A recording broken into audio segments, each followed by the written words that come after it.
attorney for the Central District of California. Welcome to you, sir. I mean, this just looks like it's rampant. Does the governor have a lot to answer for here? Yeah, look, the federal government funds a lot of the hospices and the billions of dollars you're hearing about, but the state is responsible for administering these programs and oversight. And the problem with California, we've seen this with homeless funds, and now we see it with hospice. There's no vetting and there's no checking on the people receiving the funds. State of California has a lot of blame there, but we here at the I'm going to jump in here. What's the similarity here? And he just gave us a big piece of the puzzle between Gavin Newsom's California and the alleged fraud and what we're allegedly seeing in Massachusetts, New York, and Illinois, and Minnesota. I'll give you one guess. Loose vetting.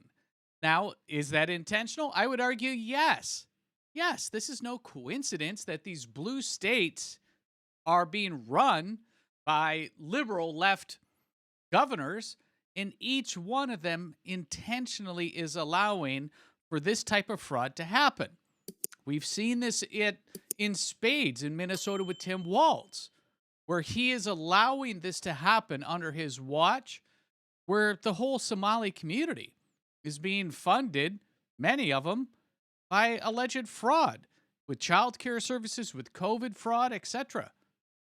This is a big deal. And what we're seeing here and where we're going to go with this story is that Gavin Newsom in California makes Minnesota look like the kiddie pool. Listen in.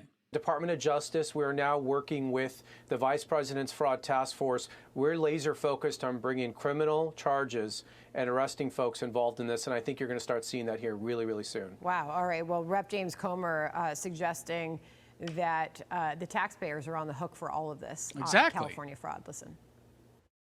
There's at least $3.5 billion in hospice fraud, primarily in one county, Los Angeles County in California. That $3.5 billion price tag represents over 10% of the total bill for the federal government.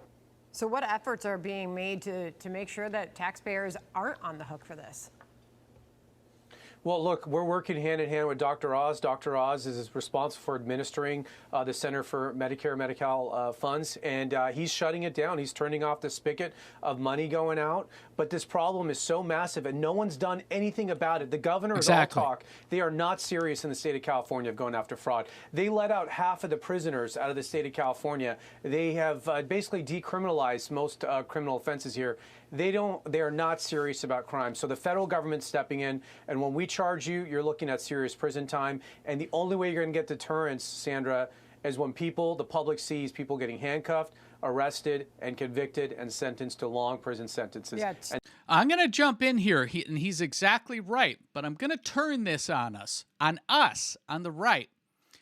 The prerogative and the point now that we're aware of how bad this fraud is on us. It's on our DOJ. It's on J.D. Vance. It's on this gentleman. Because once, this is like anything else in business or as a parent. Once you become aware of the bad actor and the extent of the actions of the bad actor, do you let it go or do you put people in cuffs? My concern is that Pam Bondi at the DOJ has not perp walked anybody. We just had a case just last week in Minnesota where one of the people that was allegedly responsible for $60 million in fraud, ripping that off from the social services, got 6 months probation and a fine for $60 million that came from your pocket. So he's exactly right. We need to put people in handcuffs. My concern is, does this Trump administration, specifically with J.D. Vance, with Pam Bondi, and Kash Patel, do they have it? Do they have the cojones to perp walk these people and to put them in jail? Because that's the only way you're going to correct this behavior. If not, you're just enabling the behavior. The second question I have is, look at this gentleman here on the right, Gavin Newsom. What does he know about this? Can't say that he didn't. If you look at these numbers, it's parabolic. It's exponential over the last 6-8 years. Specifically with hospice in California, it's outrageous. So again, it's on us. And are the good guys going to do what the good guys need to do, which is to aggressively prosecute anybody who's found doing something nefarious or illegal? We'll see. And that's what's coming next. To your point about the massive momentum here, this is Jason Miller on Fox Business last night talking about Secretary Bessent's latest initiatives to track down fraud and just how big this is getting. Secretary Bessent is setting the rat trap, and I think it's going to snap in a massive, massive way. We're taking it nationally, and I think we're going to bring a whole lot of new folks out from the shadows and be able to catch them. And what we've heard from Secretary Bessent, it's all hands on deck. So how massive an operation is this? And does the federal government have the resources to really wrap its arms around this and tackle it? It's all about how we prioritize our resources, Sandra. So we have agree. resources. Of course, we can't charge and go after every crime, but the administration, the president, the vice president, the attorney general has made it clear fraud is our top priority, particularly here in the state of California. And when the federal government puts its mind on something, we're going to go after it. And again, like I said, the task force with the vice president is just getting up and running. And I think you're going to see the results of that here really, really soon without saying. Now, just real quick, there's 2 points that need to be said here. First, J.D. Vance swore in the Assistant Attorney General that's in charge of prosecuting the findings from J.D. Vance's task force. As we all know, about a month ago, President Trump assigned J.D. Vance to lead the federal task force. Well, 3.5 weeks later, he swore in his first Assistant Attorney General. Where this gentleman's going, oh, we can expect some news? Well, we better. Because Donald Trump and the Republicans need to get momentum back on their side going into the midterms. Because who's also going to be running just after the midterms for the Democrat ticket? Gavin Newsom. And that's my second point. You're going to start to hear chatter from the left on how this is election interference and how Donald Trump has his naughty list and he's going after his enemies. We already heard that earlier in the week from Eric Swalwell, who's also running for governor in California, and his Fang investigation that's been going on for 10 years. What did he say? He didn't want to talk about the facts and what Kash Patel has. What he wanted to talk about is how Donald Trump's the bad guy and how he's interfering with the California gubernatorial race. Because what's going to happen here, right? We have Gavin going out into the ticket for the lead ticket at this point for the presidential candidate on the left. We have Eric Swalwell sneaking in right behind him. So there's 2 conclusions. There's no doubt that they're going to have messaging that Donald Trump's interfering. The second message is that think about all of our poor America First and MAGA friends in California. First, what are you still doing there? And second, you're in deep trouble.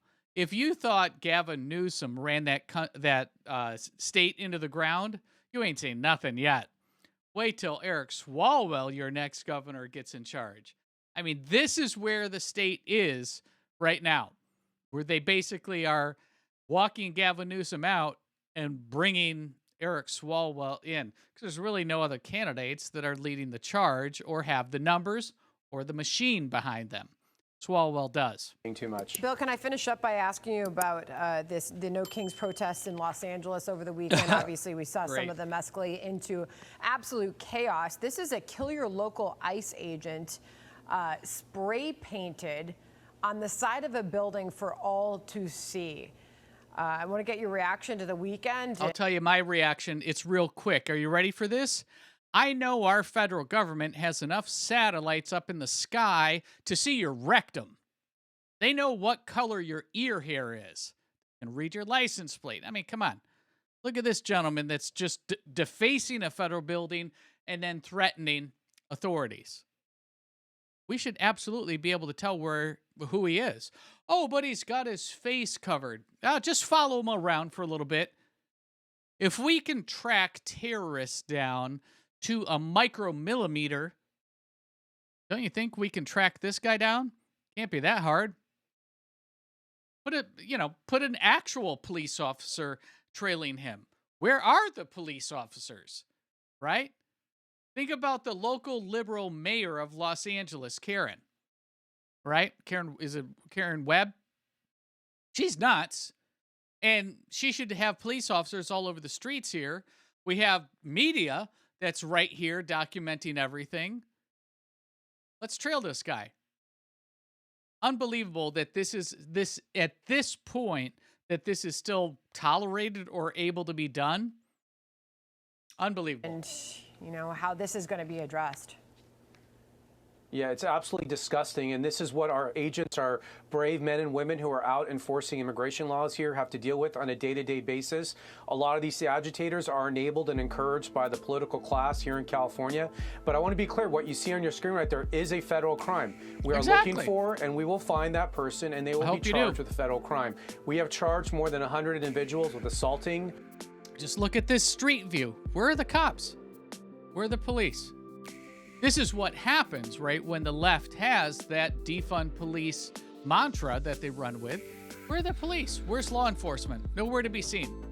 Or impeding federal agents here, and we'll continue to charge people. And yes, we are convicting them, and we just convicted 2 ladies for stalking immigration officers who are going home from work. So it will not stop, Sandra, just like the fraud. It's not going to stop till people get arrested and go to prison because they don't think this is serious, and it's very serious. Bill, thank you. This is where I'm going to need you. So the point of this is a couple-fold. We are just seeing the very beginning of this story of the alleged fraud, in this case, hospice fraud in California.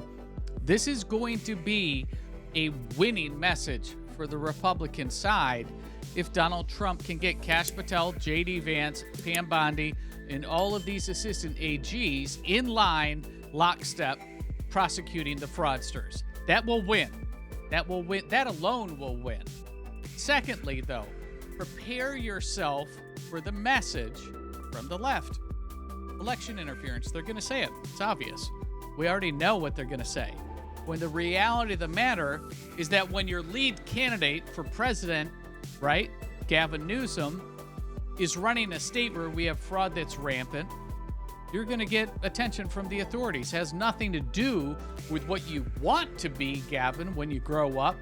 Has everything to do with what is happening while you were under a leadership position running the state.